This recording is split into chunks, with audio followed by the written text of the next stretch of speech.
भारत जमीन का टुकड़ा नहीं है। जमीन के टुकड़े की रक्षा करने के लिए लद्दाख में निहत्थे भारत के फौजियों ने 50 चाइना के सैनिकों की गर्दन मरोड़ के मार दिया है। आपको, आपके बीच में, आपके कॉलेज में बैठे हुए ये बौद्धिक आतंकवादी, ये इंटेलेक्चुअल आतंकवादी, ये एकेडमिक आतंकवादियों को कुचलना है। आपकी जिम्मेदारी ज्यादा है, मेरी जिम्मेदारी ज्यादा है। हम में से कोई ये नहीं कह सकता ये फला पार्टी है, ये फला पार्टी है। ये सत्ता पे पहुंचने के तक का एक साधन हो सकता है। राष्ट्र निर्माण का साधन युवाओं के हाथ में होता है। आप किसी संगठन के सदस्य हो या ना भी हो, हम तो जीवन भर ऐसी जगह पैदा हुए जो किसी संगठन के सदस्य हो ही नहीं सकते थे, क्योंकि हम हिंदू थे 39,000 के बीच में। लेकिन आज भी हम किसी संगठन के सदस्य नहीं हैं। हमारा एक ही संगठन है, हमारा एक ही धर्म है, हमारा एक ही लक्ष्य है कि हम सनातन के मानने वाले हैं। सनातन इस षष्ठी जिस दिन बनी थी, उस षष्ठी के साथ पैदा हुआ, और जब तक ये सृष्टि है, ये ब्रह्मांड है, ये कायनात है, तब तक एक ही धर्म था, एक ही धर्म है और एक ही रहेगा। वो है सत्य सनातन। बाकी सब धर्म हैं, ये धर्म आएंगे चले जाएंगे। ये धर्म पैदा होते हैं, इन धर्म का कोई पैगंबर होता है, कोई किताब होती है। सनातन का न कोई पैगंबर है, न सनातन पैदा हुआ है, न सनातन मरने वाला है। अनंत है, सनातन ही आप हैं। आप सनातन धर्म के एक पुत्र हैं, वीर पुत्र हैं।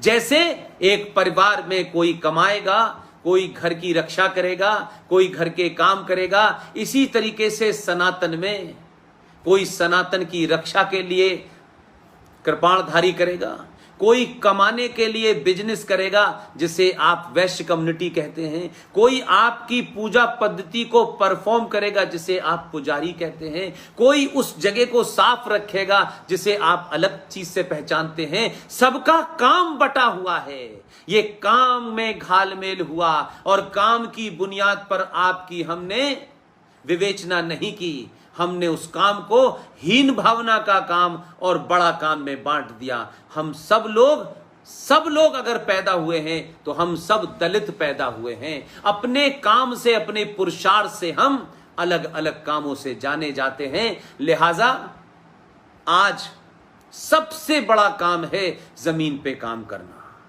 इसलिए इसके साथ साथ गुरुओं की कुर्बानियों को याद रखें, और गुरु ग्रंथ साहब के बारे में जब आपसे कोई झूठ बोले तो आप उनसे कहिए कि भाई हमने गुरु ग्रंथ साहब नहीं पढ़ा, लेकिन हमारे बाप दादाओं ने गोल्डन टेम्पल में बैठ करके जो गुरबाणी की, उस गुरबाणी को सुना जरूर है, मैंने भी सुना है।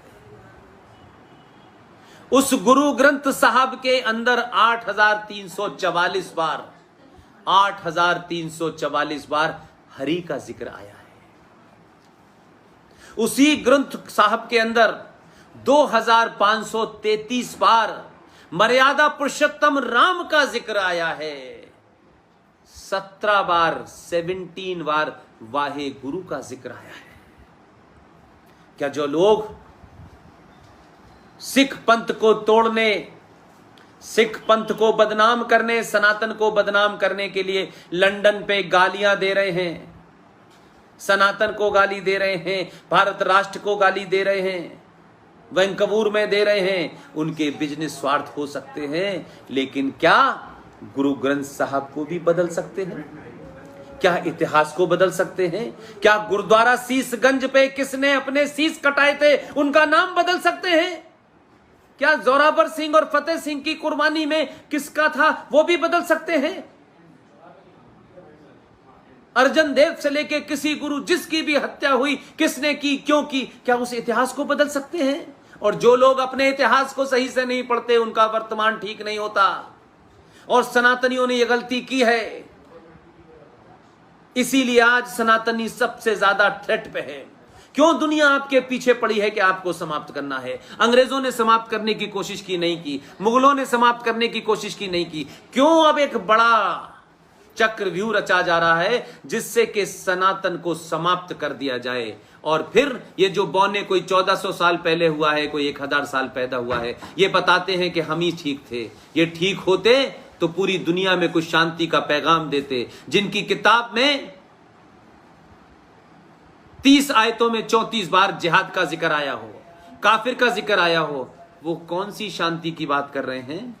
वो आपको मिसगाइड कर रहे हैं, वो कंफ्यूज कर रहे हैं। उनका जो एजेंडा था, पहले पाकिस्तान बना और 1946 में नारा लगाते थे कि लड़के लेंगे पाकिस्तान, मर मर के लेंगे पाकिस्तान। आज उनका नारा है कि लड़के लिया था पाकिस्तान, हंस के लेंगे हिंदुस्तान। ये शाहीन बाग पैदा होंगे, ये दिल्ली के दंगे होंगे, ये 84 के दंगों को जो आपने पुरस्कार के स्वरूप तौर पे माइनॉरिटी कमीशन में सिखों को हिंदुओं से अलग करके अलग कर दिया, इस षड्यंत्र को समझिए।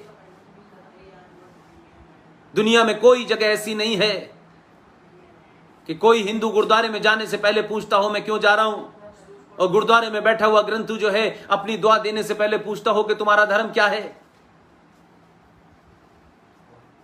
इसलिए मैंने कहा आज दोबारा से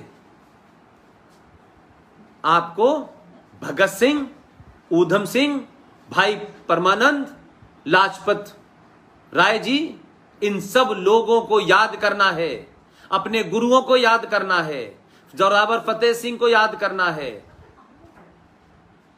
इन सब के नाम आपको याद रखने हैं। और 26 दिसंबर को बाल दिवस मनाया जाए, इसका इंतजाम करना है। 26 दिसंबर को जिस दिन गुरु गोविंद सिंह के दोनों पुत्रों ने इस्लाम कबूल करने से मना कर दिया था, जिसकी एवज में उन्हें जिंदा दीवार में चिनवा दिया गया था, और उनकी माता यानी उनकी दादी गुर्जरी देवी को जब यह पता चला कि दोनों बच्चों को चिनवा दिया गया है, तो इस सदमे में वो बेचारी मौत के मुंह में चली गई। ऐसी बलिदानी माओ को याद रखने के लिए सरहिंद जाइए। सरहिंद में ये कहानी आपको लिखी मिलेगी। ये कहानी कोई मैंने कहीं किसी किताब में नहीं पढ़ी है, ये सरहिंद है। वहां की दीवारें चिल्ला रही हैं। लोगों को बताइए कि गोल्डन टेम्पल भी जाएं, जलियांवाला बाग भी जाएं, सरहिंद भी जाएं। पंजाब की गली गली, मोहल्ला मोहल्ला, गांव गांव, शहर शहर, कोई ऐसी जगह नहीं है जहां बहादुर ने, उस सनातनी सरदार ने, उस सनातनी वाहे गुरु के पुत्र ने इस देश के लिए अपनी जान न दी हो, इस राष्ट्र को बचाने के लिए अपनी जान न दी हो, सनातन के बचाने के लिए जान न दी हो। पूछिए कश्मीर कौन से लोग गए थे जब कश्यप ऋषि के वंशजों पर इस मजहबी इस्लामिक आतंकवादी जिहादियों ने वहां पे हंगामा हालत खराब कर दिए थे। तब कौन से सुख गुरु गए थे वहां, और वहां जाकर जब उन्होंने कहा कि इसके लिए किसी को कुर्बानी देनी होगी, तो उनके बेटे ने कहा कि पिताजी आपसे ज्यादा इसके लिए उपयुक्त आदमी कौन होगा जो कुर्बानी देगा। आपने सिर्फ पंजाब नहीं बचाया है, आपने देश बचाया है, आपने सनातन बचाया है। आप हमारे पूजनीय हैं, आप हमारे आदर्श हैं। अगर हमारे बीच में से कुछ लोग बौनों ने कुछ लोगों के साथ जघन्य अपराध किया है, इसकी सजा सनातन के लोगों को मत दीजिए। प्रस्ताव लेके जाइए, अक्रॉस द पार्टी जाइए। ये पार्टी के एजेंडे में जब आप जाते हैं तो लोग आपको पार्टी के एजेंडे से, ये राष्ट्र का संदेश होना चाहिए। और दूसरे लोगों से उनसे पूछिए कि अगर हमें बच्चों की पराकाष्ठा, बच्चों में बहादुरी का भाव भरना है, तो भाई 14 नवंबर को जो आदमी पैदा हुआ था उसका कोई एक ऐसा पुरुषार्थी काम हमको बता दें कि जिसको हम ये कहें कि बड़ा पुरुषार्थी काम किया था। पूरी जवानी निकल गई उनकी दलाली में, पूरी ताकत उन्होंने लगा दी कि देश के पुरुषार्थियों को कैसे समाप्त किया जाए, पूरी ताकत लगा दी उन्होंने कि उनकी सत्ता कैसे बनी रहे। वो तो इतने बड़े पुरुषार्थी थे कि जिस कमेटी के चेयरमैन थे, भारत रत्न बांटने वाली कमेटी के चेयरमैन थे, उसी चेयरमैन ने अपने आप को ही भारत रत्न दे लिया। इतने बहादुर लोग थे।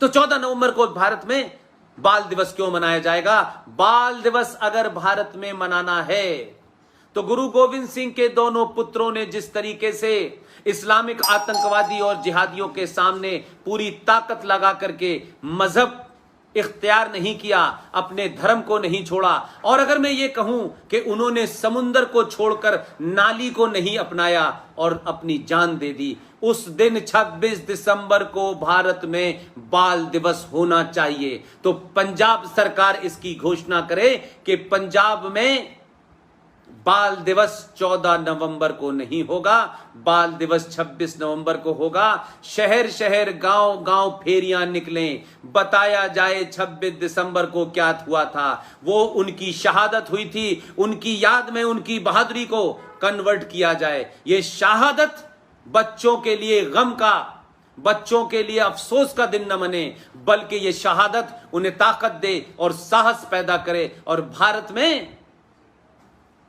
साहबजादा जोरावर सिंह और साहबजादा फतेह सिंह बनने की बच्चे सोचें।